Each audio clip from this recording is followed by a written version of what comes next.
We did it, guys. I'm so excited. Here we go. We don't need an intro. We have breaking news. Milan Momcilovic is a Wildcat. Just when it looked like we'd give it up on Monday, it got to about 10 o'clock at night. Looked like there wasn't going to be any news after a long wait through the weekend. Looked like it might go on to Tuesday, but news dropped right after the baseball game. We can put that behind us. Milan Momcilovic made it official. He will be a Kentucky Wildcat. Guys, long, excruciating wait, even though it was only like a week after he withdrew his name from the NBA draft a week ago. Of course, Louisville being a contender helped add to the excruciating wait we went through. But, guys, it is a done deal as of Monday evening, right before bedtime, or maybe as some of us were getting in bed. It's over. The wait's over. Jack Pilgrim, I'm going to you first. You're like on vacation. What were you? Are we interrupting something? What's going on? I'm glad you're here for the celebration, but give us a little setup of where you are.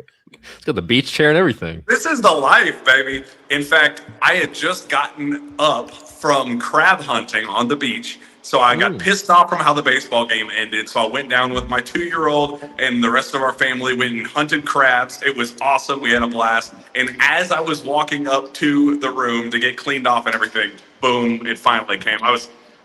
I got so tired of waiting, guys. Like I was all in saying, okay, my vacation technically started Saturday, all the build up leading up to that. I was like, man, the timing is going to work just perfectly where he's going to commit Saturday morning and then I'll have the rest of it. And then here we are, 48 hours later, just like, please just get it over with. So I'm very glad to get this commitment behind me. I think it's the biggest of Mark Pope's career. I think this is one that he just had to have. I know the money was insane and, he got a little desperate there at the very end and threw just threw the absolute kitchen sink at it. And it was one that was worth it. He had to do this because I think without Milan Momcilovic, it was make the tournament round of 32 level team. But now I think this is a Sweet 16, potentially Final Four level team that worth every penny to get the number one transfer portal player on the free agency market. Kentucky was the presumed leader when he pulled his name from the draft. Then we didn't hear anything on Thursday, didn't hear anything on Friday. Well, we thought, surely by Sunday we'll hear something over the weekend. Meanwhile, there was a little bit of buzz growing on the Louisville end. It was reported they never matched Kentucky's offer, but it did, being a rivalry mixing the recruiting, it did make it a little uneasy around parts. Kentucky always seemed like a lead. Now it's official. Jacob, now that it's behind us, were we worrying are we too worried? Was this always going to be the case, or did it really get close there over the weekend with Louisville putting up a fight and then the wild card Arizona in the mix too? We didn't hear as much about them. Yeah, I mean, there was definitely some worry because we've never seen Mark Pope win a recruitment like this. This is the biggest recruiting win of Mark Pope's tenure at Kentucky, but all of the intel suggested Kentucky was in a good spot from the second he withdrew from the draft up until tonight. The intel continued to be Kentucky's in a good spot. NIL-wise, Kentucky was always presumed to be the leader, and then it was just a matter of selling him on the roll and getting him to sign across the dotted line, which they were able to do Monday. So I think Kentucky was a leader throughout this whole recruitment, but that does not take away how big of a win this is. Kentucky went and got their number one target in the transfer portal, and Milan Momcilovic is a Kentucky Wildcat. This felt like an old school recruitment, Zach. Like on our radio show, we had people calling in reporting about rental cars and text message screenshots and Matt in his garden barefoot. Even though that can get a little messy and muddy the waters and add some stress that probably wasn't needed, it was one of those that we don't get very often, where we're literally refreshing our phone over and over and over. Going back to Friday, I'm at the KSR Golf Scramble, and it's like, hit a drive, check your phone. Hit a wedge, check your phone. I mean, literally, Kentucky fans were locked onto this for several days. How does it feel just to have the weight lifted of just the decision coming? Leave aside that it's Kentucky, but just finally it's done, because this is one of those where you couldn't look away for several days. Yeah, well, we were all joking before we got on here. We were like, yeah, we were getting ready to clock out for the night. Like, this was about to be the end of the day here for us. We were all expecting, all right, we'll see what happens Tuesday morning. Yeah, everyone's kind of enjoying themselves with some post baseball blue beverages around here. Yeah, I'm the only loser drinking that of an actual cup. What am I doing over here? But yeah, it was old school. Like, no one really knew what was going to happen. I guess it was last night. It feels like 6 days ago now. It was last night where all the Louisville rumors were starting to build. You know, you had these random discords with like 6 people on them where you got screenshots getting spread around all the internet and everyone's saying that Louisville's picking up pace. You've got cryptic tweets from random beat writers from Louisville that obviously didn't end up being true as well. And I guess shout out to Jack and Jacob. They kind of held firm the whole time with their intel from the jump, saying that Kentucky felt like they were in a good spot. And it was just a matter of getting across the finish line. It definitely did get a little worrisome when you had some of the national writers saying that they thought it would be done by Sunday night. Sunday night doesn't come, and then you get to today, and then Matt says on the radio that, you know, if it doesn't happen tonight, maybe you get a little bit worried then. And then 2 hours before the day turns over to Tuesday, it actually finally does happen. So I like when recruitments are kind of held close to the vest like that. You know, it stinks when it happens when Tyron Stokes goes on Charles Barkley's talk show and, you know, pulls out a basketball card and he chooses Kansas. That part stinks. But when it actually ends up being Kentucky's turn to finally win one, and Jacob's right, like absolutely the biggest win of Mark. Honestly, I can't imagine some of the recruits he was pulling at Utah Valley State, but I can't imagine there's a bigger commitment in his coaching tenure than landing the number 3 overall player, or maybe number 2, kind of depending on whatever service you're using. We use Rivals over here. He was number 2 over Rivals. Landing him massive win for just PR purposes and just for on-court purposes. Like maybe we'll talk about the on-court stuff later, but yes, just a massive win for Mark Pope. I kind of said that he was always going to be the whiff guy until it finally happened, and it finally happened now. So now you can start to quell some of those worries about the whiffs and all that, not being able to recruit big fish, because this was legitimately a massive big fish. Like, you reeled one in, and he just had to do it. So big props to Mark Pope for really pulling this one over the finish line. And I guess he was in Mexico today doing recruiting as well after a beach vacation or something like that. Or I don't know if he was in Mexico or not, but some of the coaching staff was. He was? Mo Williams was. And then, so just credit to the whole coaching staff. Good job for them. And yeah, they needed this one in kind of the worst way possible. But hey, desperation, sometimes that brings the best out of you. And I guess we saw it here from Mark Pope and his staff. Jack, the importance of adding him to this team can't be stressed enough. We've been over that over and over while we were waiting for him to make the commitment. I was one of the people that said, I don't care what he wants, double it, like overpay for him, because this could really impact, if Pope doesn't have a good year, who knows if he's the coach. Like, this has bigger purposes than just one guy. So knowing that, do we know how much we dipped into the bag to make this happen? Do we know how much Pope put out there to get it done? Because it was definitely going to take a lot, being, as Zach said, the top remaining player in the portal and one of the top overall. I guess just for transparency, since beer is flowing and we're celebrating. Let's hear it. So I had heard that Kentucky's final offer, all the schools submitted their final offers, that it was Kentucky at 7.5. And I got a text yesterday early morning that said that Kentucky upped it to 8, and that was enough to get it done. That was the like, whoa, holy crap, $8 million. But guess what? It's not my money, and you know what? Desperate times call for desperate measures, and when you have the best shooter on the planet at this level, you got to do what you got to do. And like I said, he said that truly just game-altering talent, season-altering talent for Kentucky, not in terms of like a Tyron Stokes generational like gravity guy as a star who the team is built around him, but just in terms of being a complementary fit and how much he brings the best version of Zucchiato, the best version of Alex Wilkins, puts less pressure on Brayton Hawthorne to make the jump. Cam Williams, I hope his foot is perfect and the health he's allowed to continue to pick up where he left off post Bellarmine and all that stuff early SEC, but also doesn't force him into an uncomfortable spot. Usman Njai, total icing on the cake player at this point. Like, it kind of just makes all of the other kind of wild cards kind of hey, whatever more we can add to the pot, the more the merrier. But he is the gravity guy that exactly what he's going to bring to the table. He's going to go out and give you 18 plus points a game. Going to be a coin flip 3-point shooter on 10 attempts from 3. Like, this is a video game offense. So when we saw the YouTube videos of Mark Pope, this guy was made for that. Like, I knew on my end that one of the bigger recruiting pitches for Milan was that they're going to plug it in the Kobe Bryant role, but say like, hey, Kobe was kind of a one-trick pony when we got him and we turned him into a draft pick. We're going to do the same thing for you, where right now you're 35, 40, pick overall in the second round. If we turn Kobe from undrafted to middle of the second round, we're going to turn you middle of the second round into the late first round pick. So it was a pitch that made a ton of sense. The money obviously there, just everything pointed toward Kentucky. And I do think that Louisville, at the end of the day, like I knew that there was intrigue there, but I didn't think that there was a lot of leverage in play in trying to drive up the rivalry. Like the emotions of the rivalry, we can't lose to Pac-12. So like that's how you get ridiculous numbers like 80 thrown out there for a kid like that. But worth every penny, and I'm glad that Mark Pope did it. Mark Pope just posted on Instagram. Steven, I don't know if you're able to pull this up. I'll do it on my phone. He's got it.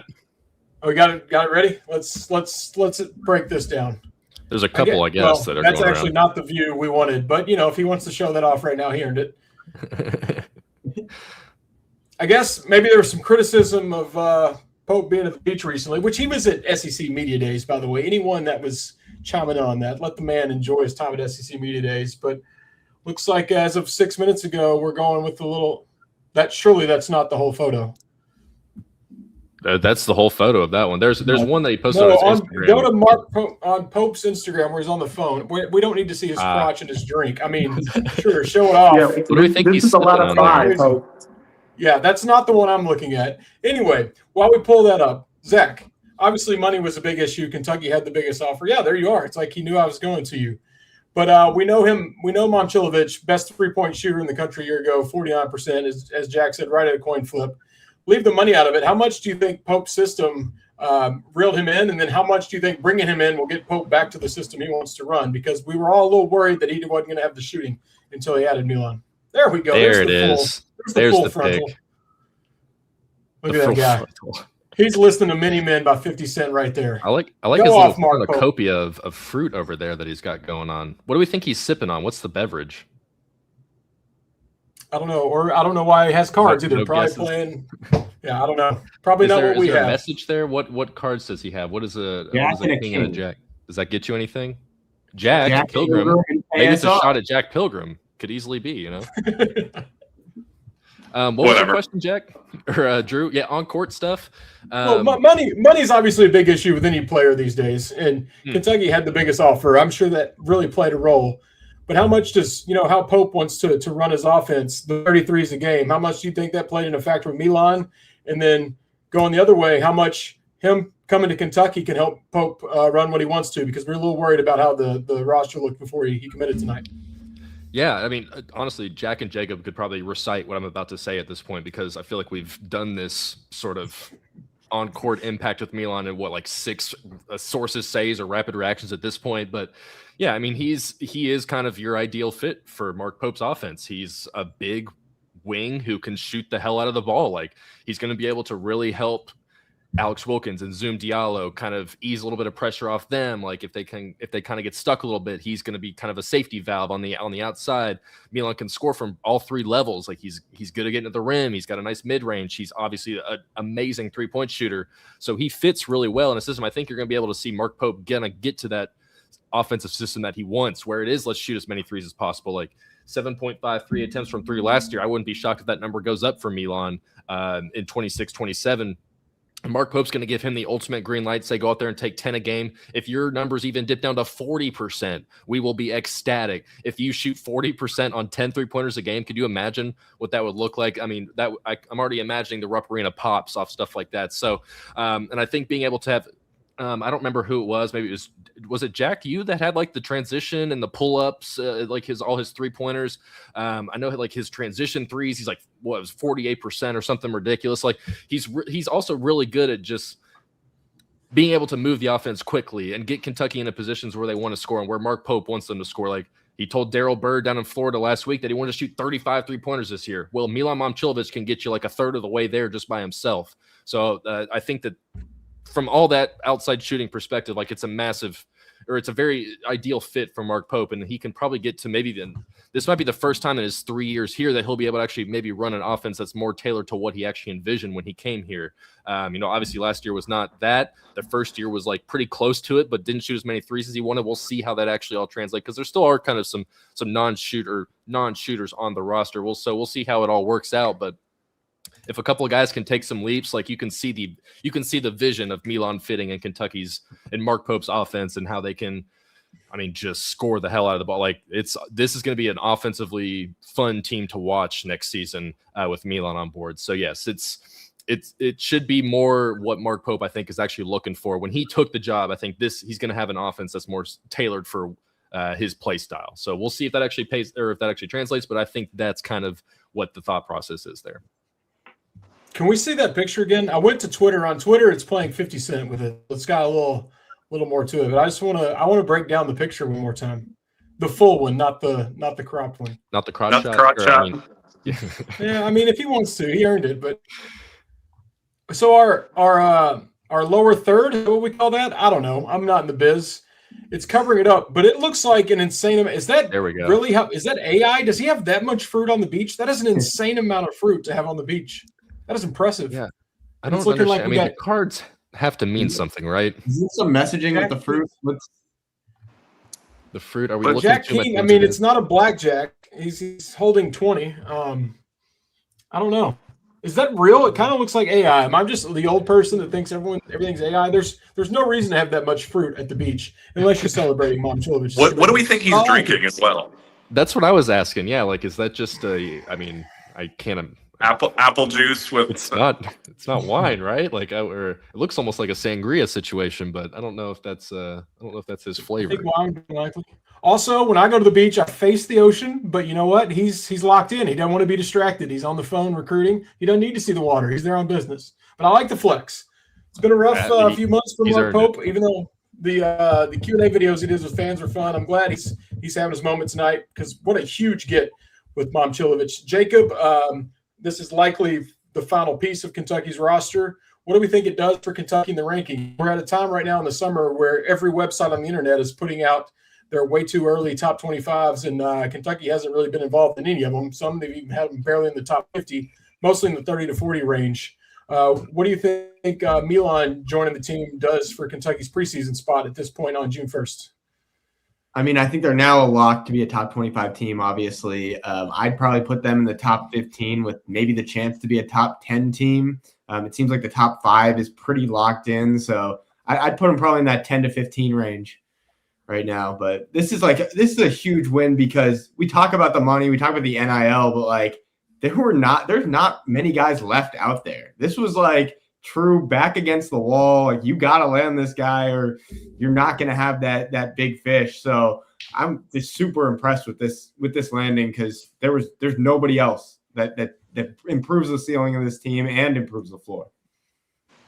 Iron Kentucky with our comment of the night said he's drinking Louisville Cardinal tears. I like that one. Tasty. We've got some good comments coming in. Keep sending those. We'll read more of them. Jack, how are your neighbors doing on vacation there? Have you woken up the whole block as everyone's trying to probably rest in from a long night? Are you just in a hallway where everyone can hear you? I am. I'm by the elevators. We are between the elevators, so chaos could just be, right around the corner, literally. Like, I am in no control over anything. So I was going to do it on our back patio, but there's some law or something about the level of light on these porches here in Florida because of the sea turtles, where the lights can only be a certain level of fluorescence or whatnot. I don't know, but you can't have I couldn't even. There's no outlets to bring a freaking lamp out there, so I had to go out into the hallway like a doofus and do it by the elevator. So you know what? Chaos. We're on vacation. You know what? It's not going to be my best effort tonight, but that's what happens when there's a 10 o'clock commitment. You know, it is what it is, and we're celebrating with a beer. That's all that matters. They always happen in the most inopportune times for us. We're mostly on the internet around the clock, but the moment we step away, and I get this as much as anyone, I was at a golf tournament when Cal left. It's like the moment we take a short break is when everything happens. So, of course, he couldn't do it before you took off for your vacation. It has to happen at 10 p.m. while you're trying to enjoy some family time, but we're glad it did. We found crabs. If anybody's curious, we found several crabs on the beach, blue crabs. I kind of was like, man, I'd love to bring that sucker back and cook it and turn it into a whole ordeal. But then Momcilovic, I went fishing for crabs and I came back with the best shooter in college basketball. So how about them apples? Zach, how do you think Big he fits call. into the roster? There's kind of debate if he's a 3 or a 4. At Iowa State, he played a little bit of both. When Jefferson got injured, he played the 4, played the 3. But, Kentucky's pretty loaded at the forward spot. Njai's kind of known. McBride, not sure if he's going to be a starter. I can't speak for it. We'll see. Those guys will battle it out. But then, of course, Cam Williams and Hawthorne, fans and Mark Pope expect them to make a big jump on the wing. So where do you see him actually fitting in, and what will be around him with those forwards? Yeah, there is kind of a log jam, honestly, at that position. I mean, not a log jam per se, but there is 5 guys for maybe 2 spots potentially, like you just listed there. You'll have Milan, Cam Williams, Braden Hawthorne, Njai, and McBride, kind of all for those 3 and 4 spots. I definitely think Milan is better suited as a 3. He is 6'8". He's 220 pounds is what he's listed at. What I just saw over there. But he averaged 3 rebounds a game. He's also not a high level defender. Milan is not someone you bring to Kentucky to attack the glass and lock down the other team's best wing. He's out there to score as many points as possible. So I definitely think he'll be a little bit better suited at the 3. I do even think there's a world where they can maybe go a little bit smaller, maybe throw Cam Williams at the 4 and throw Milan at the 3. I think that could potentially be something they work with. I'm not entirely sure who they're going to go with the starter at the 4 either. I honestly do think that McBride might be the clubhouse leader right now, just because of the experience and having played in college before. Maybe that changes as the season goes along, or even by the time we get to the regular season. But Milan, I definitely think, is better suited as a 3. If Mark Pope wants to go super small and maybe do a Njai at the 5 and Milan at the 4, or even Cam at the 4 and Milan at the 3, maybe do something like that. So I definitely think it gives him more options with how he can kind of throw different taller and smaller lineups out there. But I really do like the fit with Alex Wilkins and Zoom Diallo, just because I think it'll just, like I said earlier, be a little bit of a safety valve, just a way for, if things kind of get hairy for those two, they have a good option. Jack made the Kobe Brea comparison earlier. How many times did Kobe Brea bail Kentucky out because he just knocked down a contested 26-footer? Milan's going to be able to do stuff like that at his height. So I think the fit should work pretty well. I think it'll help space the floor for Malachi a little bit better as well. Just it should open things up for Kentucky, especially compared to last season. I think this floor spacing will be much, much improved with Milan out there. And he definitely feels like a 3 just because of the lack of rebounding and maybe not being a premier defender. But that's okay. That's what you want. You've got other guys to kind of make up for that. You've got Milan or Malachi Moreno waiting there. You funnel everything to him and just kind of have him take that leap as a premier elite rim protector, lockdown inside defender there. So I think the fit works well. You can see the fit pretty clearly with how it fits with the Kentucky. We got a super chat from OKC Thunder. Shout out to OKC Thunder 123. Threw us $1.99. That's probably all they have after betting on the Thunder. But they said KS Board Milan thread got up to 115 pages. Jacob, what a wild ride KS Board's been lately. I feel like 115 pages on our Milan thread. I feel like we've had 3 different Milan threads that have gotten to 115 pages at this point. And the commitment one is probably going to have 300 pages. So go to KSR Plus, go subscribe. It's going to be a fun night on the KS Board tonight. We got a summer sale, 50% off. Now's the best time to join. I just appreciate that they're all happening on my thread. So when Shannon Terry just scrolls through and sees, whoa, 900,000 views on Jack Pilgrim's thread. I just wanted to make sure that it happened on my thread instead of Jacob's thread. Sean You did this by yourself. Is getting the Milan commitments thread. So Shannon Terry is going to see Sean Styles 22. Who is this? He's now a writer at KSR. We're going to hire this guy. Another super chat. We have another $1.99 super chat. What are we up to? $3.98. Boys, we almost have $1 a piece here. Getting crazy with our celebration. CSXEK. It's getting late, and I've had a few. CSXEK said them foul birds didn't get this one. No, they did not. They made us uncomfortable, but they were never really in it. It just, maybe I was overconfident, but even without any scoop, Kentucky just had so much to offer when he came back from the NBA draft. It was almost like I would question his IQ if he didn't come to here. With the more money, the exposure, take all the shots. I wish it had been done a little sooner, but it got done at 10 o'clock at night on a Monday as we all had baseball misery. Were you all watching the baseball game? It's like it ended We all complained for about 2 minutes, and then suddenly this popped. So that was a wild ride of a few minutes there as the Kentucky baseball team got knocked out of the tournament. I was locked in thinking that might have been the worst. I might even had a few memes that I had to delete because I thought, being a Kentucky fan is not good right now. And then Milan comes and saves us. What's next for Kentucky basketball? This has been all we've thought about with him and Moreno for the last several weeks. I guess they report to camp soon, Jack. Is that probably – do we have a date on that yet? Do you know? Like now, this week. Yeah, so the 6th is the deadline for players to report, but a lot of them are showing up today, tomorrow, the rest of the week. So we are going to start getting, fortunately, like as soon as I get back from vacation, we transition straight into practice intel, who's standing out, who's looking good, who's struggling, surprises, all that fun stuff. So like the dead of summer, we're here, and it's gonna, content's gonna be hard to come by, but we're gonna make do with some practice intel, and hopefully it's good. Like, man, like I really am hoping that. Like Usman Njai, like he reports to campus and things are going well, and he's like, oh man, he's a guy who's forced himself onto the floor, and I'm excited for stuff like that. But that is definitely what's next on our table. Doesn't sound like we're getting a foreign tour, some of the father-son camps and all the other random stuff that we're used to kind of filling time with in the summer content. Like we're not getting a lot of that stuff, so we're gonna need some good practice content, folks. We're starting to get more super chats coming in. I don't want to miss them because that's the point. Kentucky Abounds at $10. We're getting so much money, Jack. You're going to be able to pay for the noise ordinance at your resort tonight. He said, Yeah. Sorry you guys weren't getting any NIL. Jake Laird, I see, sent one, but I don't see a message. Steven, is there a way to pull that up, or did you just send money to send money? The money is the message. Yep. Also, Steven, if you can talk, I know you're fired up back there. You don't have to be on camera, but if you have any thoughts. I would love to hear a free Steven Peak take. Yeah, get in here, Steven, unless you're not able. We have a basketball season to look forward to. I'm so excited because I thought this was headed in a really bad direction. And I mean, now, like I asked you guys before we got on, does this in any way make Kentucky contenders? Does it? Do you guys think it does? And Jack?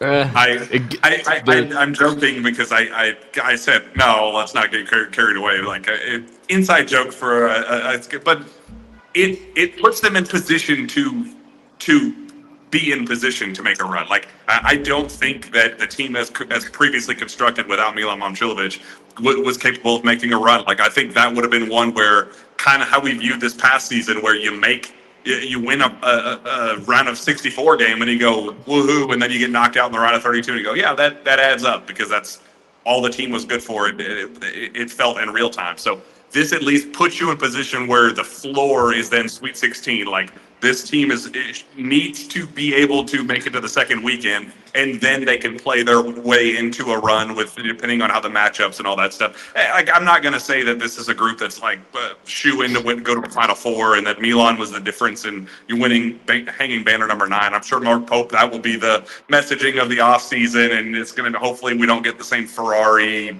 stuff. Like hopefully he learned his lesson with the offseason messaging in that regard, but you at least put yourself in position, and I think Mark Pope desperately needed that going into a make or break year 3 in Lexington. The roster, the lineup that will be on rich. the floor to start in November is going to be obviously, but I mean, so much better than the roster that left the floor, that 5 that left the floor in St. Louis. And that team that they had last year won some games. I think that it's reasonable to expect that Kentucky at least can go into those final games of the season thinking that, hey, they can win the SEC. Is that that should not be an unreasonable expectation, right? Florida stacked. Okay. How about not playing on Wednesday? Let's start small. There's no reason you should be on a Wednesday game or even in the middle tier of the conference. I mean, maybe you can. Florida looks to be a heavy favorite, let's be honest. But who knows? Anything can happen. But you should be competing for the SEC. I'm not going to crown them just yet. But one of our other super chats to that, we kind of already hit this. Man, I'm having trouble keeping up with this. All this money coming in. I feel like Milan over here. They were asking where the ranking would fall. I kind of asked that to Jacob earlier. You know, there's a top tier of teams that they're still behind, but top 15, maybe top 10, I think is very fair with this edition. I'm sorry, I'm trying to scroll and read these. That was from Coulter Reams 3854. We appreciate you asking about the ranking. Oh, we hit that one earlier. John Evans sent $10. What's up, John? Love John Evans. Said he can't wait for KSR tomorrow. I'm actually hosting KSR tomorrow. So let's just get crazy with Milan Momcilovic. Well, I don't have much of a plan, so I'm kind of glad this happened. I was actually running through my brain like, well, I'm not going to have a Milan update and baseball loss, so let's talk about aliens. But we'll definitely be leading with this in the morning as I host the show, and we'll keep the same excitement up. There was one more, and I want to get the name right since people are being very generous with us. Logan's Woodcheck LLC 8989. What a way to get your business plugged on the cheap. They said, you're next, Jamal Crawford. I wrote a little bit about that today, with the Western. Oh, I saw Jack's reaction with the Western Conference Finals ending on Saturday. That kind of, there goes his media obligations for the summer. Does anyone want to make a prediction or have any intel on Jamal Crawford? It was just not even 2 weeks ago when Jack and Jacob were in Memphis and spoke to him, and he confirmed that he was mulling it over and he likes Mark Pope and wants the best for Kentucky. Do we have anything new on that front? So I know a lot of people are focusing on that part of the dynamic, but he also is a EYBL coach, and he does plan to coach through Peach Jam, and that's a July commitment. So I would still be monitoring that one closely. And I've heard a couple of the other names that have been floated out there that I know that Mark Pope has spoken to, and those that kind of just been on the back burner at this point. They are not competing names with like somebody that we'd have to go steal from another SEC school or something like that. It's guys that either are out of coaching or doing, in a different sphere that won't, we could pick them up at any time. And I think that's why we're still kind of leaving the door open to Jamal Crawford and saying, hey, whenever the time is right for you, whenever you're free, whenever your schedule allows for it, we're waiting for you with the door open. So they're keeping that job open for Jamal, but also because the other candidates that they like aren't currently, they don't have a job that they're having to report to this week for the start of summer workout. So that's something to keep an eye on as well. Something else that has popped up here recently, actually, right before I started my vacation, that Pope is monitoring how these kind of the Will Wade rule is going to unfold with the international path, and how if 25, 26-year-olds are going to be eligible, however the 5 and 5 and the upcoming legislation comes through, if you're able to go recruit those guys, and Pope's going to build a lot of his rosters around a lot of those guys and say, if it's legal, then we're going to need to have all hands on deck for the European route.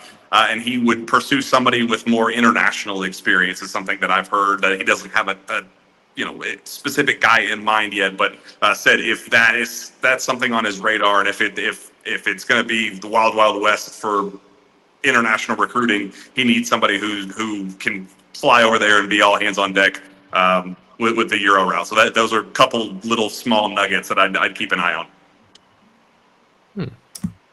We keep getting these super chats. Can't ignore them. Also, I don't want to set a precedent that you have to send us money to get your chat read, so I'll read a few others. But Ian Hart asked if Milan is on a heater, will Pope sub him? We don't need that negativity in here right now. We caught that little backhanded comment, but we appreciate you for being here, Ian Hart. We're getting a lot of L's downs in the comments, and I got to be honest, we're not getting enough. You cannot have too many L's downs, so keep those coming. You don't have to make it. I'll do a couple. I'll hit a double L's down tonight. Hey, TBT's coming up soon too. We got a whole weekend of L's to be thrown down. Lots of loving Mark Pope. I thought I saw a few more. Our friend Rosie, who's always active on the YouTube channel, had a few good comments. Jack Booger's wife 80 is in the chat too. It's finally done. Finally done. Does anyone want to admit to thinking that it was never going to happen? Did anyone completely panic? Or were we all pretty sad? I know you were saying you were on the board, but we all have our feelings. Did anyone worry that as it went on, we were kind of slipping from getting Milan? Well, when Matt said that thing on the radio today about if it didn't happen tonight, and then it got to be, after 9 o'clock and the basketball game was over, I was like, okay, that is a little worrisome. I'd rather it not happen just so I can not have to worry about it. But I'm totally fine with how it all actually unfolded. So, but yes, it did feel like, it was Wednesday night that he pulled out of the draft. That feels like 3 weeks ago, and it was 5 days at this point, less than 5 days ago. So, yes, time definitely has gone a little bit slower lately, but hey, it doesn't matter when it happened as long as it happened. If it weren't for those initial reports that said that he was going to commit by the weekend, I feel like Monday after withdrawing from the draft is a pretty quick recruitment. It really wasn't that long of a recruitment, but it felt very long. 5 days. Sure. Yeah. I mean, that's on us. It shows how impatient we are. I mean, it was 2 days after he pulled out of the draft. I mean, let the man go home and eat dinner with his family, maybe see his high school friends back in Wisconsin. But Kentucky fans, and we're all one of them, we're guilty of it. We not the most patient bunch. We wanted that news immediately. But you're right. This was kind of what it was supposed to be all along. We just added to the drama that we didn't really need. But as I said earlier, that's what makes it fun. You need your JQ 25, 26s and your awesome Erics and your enterprise rental car situations. That's what makes us absolutely crazy. Before we go, Jacob, unrelated to Milan, give us a little detail on the big visitor we have coming up this weekend in Hampton for the next class. There were some people thinking he could be a kind of a backup plan if you don't get Momcilovic in a reclass, but that's not the case, and you have a story on that today. Yeah, so Ryan Hampton, 5-star guard. He was a guy that early on was talked about as a reclass candidate. His dad even told me in Memphis that they were considering it. Today, he let me know that they're no longer considering a reclass, so they're all in on 27. But he's one of the best guards in the 27 class. Obviously, an older brother who's played in the NBA. So this is a big visitor coming up this weekend. It lets us all kind of focus on 27. Now that Milan's committed, we have this roster already in the fold, and he's a guy that Kentucky's been in on for a while, but he recently got the offer, so now they're ramping things up. Stay hot, Pope. Let's just go and start building for the next class, too. Will Stein. Jason Miller with a comment I like said, Pope holding the cards in the photo was him mocking the cards, Louisville, and he's the king, Kentucky. I like that a little bit. We're trying here. I can buy into Best that one, we can do. actually. I can buy into that one more than I got the cards right here. Yeah. It was I'm a fun night, showing guys. I'm showing you my hand too. And I've got my spritz. Spritzing here on the beach. The mocktail. Speaking of the beach, let's let Jack go hang out with his family. He's on vacation. Jack, thank you for joining us. I hope you didn't wake up the neighbors and get any noise ordinance on your trip there. Good luck crab hunting in the future. Wear your sunscreen and have a good time the rest of the week. And this is behind us. We can get on into the summer content. Jacob and Jack, I'll be seeing more of you this week. I don't know what's next. Maybe more Hampton talk. Celebrating this for a little bit longer. And up next, if I'm not mistaken, we kind of cut off a baseball rapid reaction to do this. So I think maybe, unless we've gone way too long, Adam Luckett will be by to recap the not-so-fun news of the night with the Kentucky baseball team. As we said, this all hit at once, so we're throwing this together. We weren't planning to be here with you all on YouTube tonight, but I'm glad we were, as Milan Momcilovic becomes a Cat, finally putting the weight behind us and completing Mark Pope's roster. Kentucky now has a team we can be proud of, a top 15-ish team you can be excited about. And thank you all for watching us tonight on KSR's YouTube channel. Thank you, Zach. Thank you, Jacob. Thank you, Jack. Thank you, Stephen, behind the camera. And most importantly, thank you, Momcilovic.